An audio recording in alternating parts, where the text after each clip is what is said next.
Peter Morley, your patient advocate. I'm also a patient, and I rely on my caregivers, and I've needed community care in the past, and I will need it again in the future. So this is something that is extraordinarily personal to me. One of our biggest voices in Congress has been Congresswoman Jan Schakowsky of the Illinois 9th District. Congresswoman.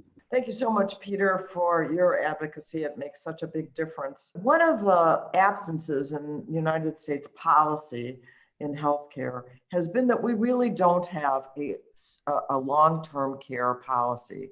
So many individuals and families that as you reach your elder years, which I'm at, you want to be able to plan.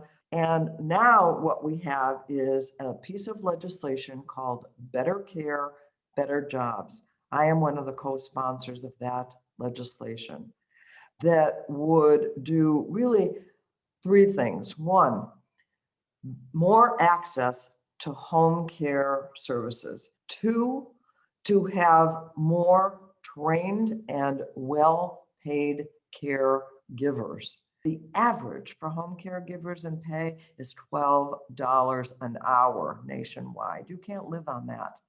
And so we want to boost the number and the wages of workers. We also want to provide some relief to family caregivers. We want to put this in a reconciliation bill. That's a bill that we can pass even in the Senate with just 51 votes. And in the House, we have the support.